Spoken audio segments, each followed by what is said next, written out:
The Mausoleum at Halicarnassus, a love carved in stone. The 4 tombs were built for emperors or pyramids for kings. There was a monument so breathtaking, so poetic, that even time bowed before it. It was not built for a conqueror, not for a god, but for a man, by a woman who loved him more than life itself. This is the story of the Mausoleum at Halicarnassus, a place where grief became beauty and stone became legend. In the 4th century BCE, nestled along the turquoise shores of Asia Minor, there lay a glittering coastal city, Halicarnassus, capital of the kingdom of Caria. A mix of Greek elegance and Persian wealth, the city was ruled by a powerful satrap named Mausolus. Mausolus was no ordinary man. Though he ruled under the Persian Empire, he dreamed like a Greek, of culture, of legacy, of beauty that outlived death. Beside him stood his queen, and sister, Artemisia too, a brilliant strategist, poet, and ruler in her own right. Together, they transformed Halicarnassus into a shining jewel, its harbors busy, its walls tall, and its palaces glowing under moonlight. But even kings fall. In 353 BCE, Mausolus died. The city mourned, but none wept more deeply than Artemisia. Her heart shattered, her world dimmed, yet out of her grief rose a vision, one last gift to honor the man she loved. "I will build him a tomb," she declared, "so grand that the world shall never forget his name."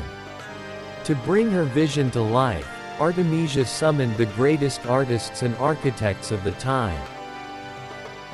Pythias and Satyros, master builders. Scopas, who carved gods with sorrow in their eyes. Bryaxis, Leocares, and Timotheus, whose sculptures breathed life into marble. They gathered on the hill overlooking Halicarnassus. There, stone by stone, her dream took shape. The structure would stand over 140 feet tall, rising in 4 levels.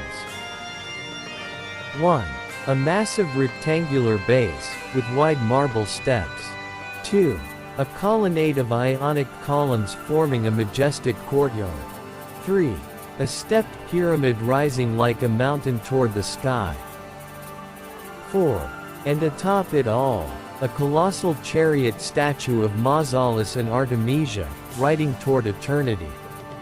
The mausoleum was not a tomb, it was a story in stone. Friezes of battle wrapped around its sides, Greek against Amazon, man against time. Lions guarded the stairways, winged horses soared on the corners. Statues of gods watched from above. Inside lay the sarcophagus, carved of alabaster, where Mausolus would rest, his body gone, but his name immortal. People came from far and wide just to see the construction. Some wept, others whispered prayers. Even the great Alexander the Great would later visit it in awe. But even as the monument neared completion, Artemisia's heart could bear no more.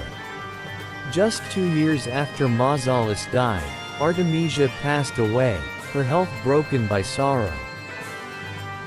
The people whispered that she died of a broken heart. Some legends say she drank his ashes mixed in wine, binding herself to him even in death.